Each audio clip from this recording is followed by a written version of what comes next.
যেসব মেয়েরা মা বাবার পাড়া প্রতিবেশীর উস্কানি ফুসকানি শুনে স্বামীকে অসম্মান করে কথা বলতেছে, এমনকি কথায় কথায় বলতেছে আমারও আর ভালো লাগতেছে না, যেটা ভালো হয় সেটা করো।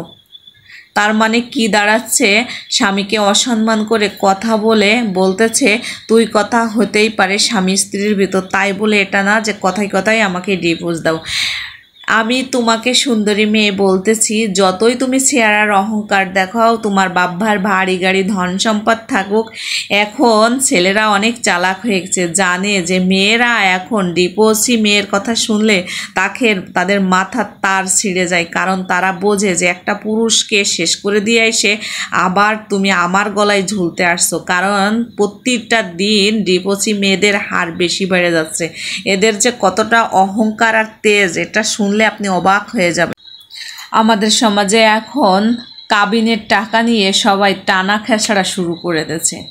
কারণ মেয়ে ভাবে কি যে কাবিনে 10 লাখ 15 লাখ টাকা বাঁধবো, আমাকে ছেড়ে দিবা, 10 লাখ টাকা দিয়ে ছেড়ে দাও, তোমার সে আরও ভালো ছেলে পাবানি।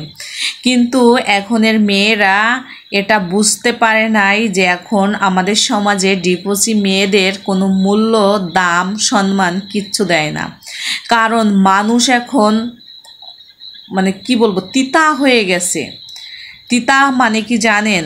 কারণ আগে কিন্তু এতটা ডিভোর্স হয়েছিল না, আর এখন ঘরে ঘরে 6 মাস 1 বছরের মাথায় মেয়েদের ডিভোর্স হয়ে যাচ্ছে।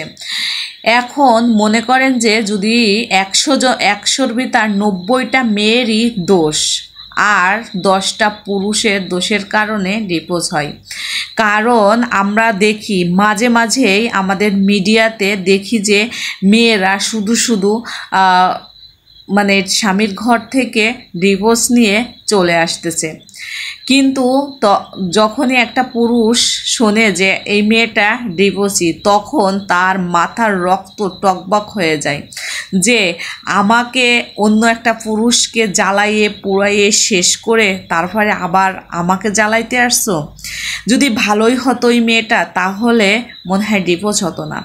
কারণ আগে এত সচেতন, এত মিডিয়া, এত কিছু ছিল না, তাই হয়তো বা মানুষ জানতো যে কোনো একটা অ্যাক্সিডেন্টে ডিভোর্স হয়ে গেছে। কিন্তু এখন সবাই চোখ মুখ খোলা আছে।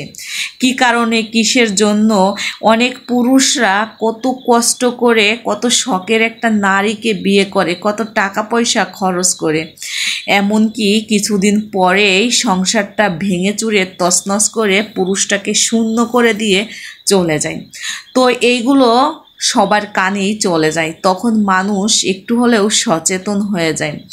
আসলেও যারা ডিভোর্স নেয় কারা জানেন? যারা বড়লোকের মেয়েরাই বেশি লোভী।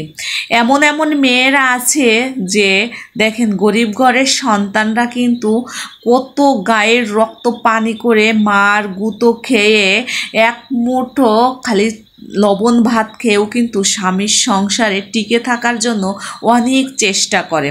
তাও কিন্তু অনেক পুরুষ মানুষের নির্যাতনে মা বাবার কাছে মুখ খুলে বলে না যে আমি যদি, আমার মা বাবা অনেক গরিব মানুষ, আমি যদি এখন যাই আমার মা বাবারে বলি, আমার মা বাবা আমার চেয়েও বেশি অসুস্থ হয়ে যাবে বা স্ট্রোক করবে বা অনেক কিছু মান সম্মানের ভয় করে, তারপরেও গায়ের চামড়া গন্ডারের মতন মোটা করে স্বামীর ঘরে থাকতে চাই। এসব হচ্ছে গরিবের মেয়েরা। আর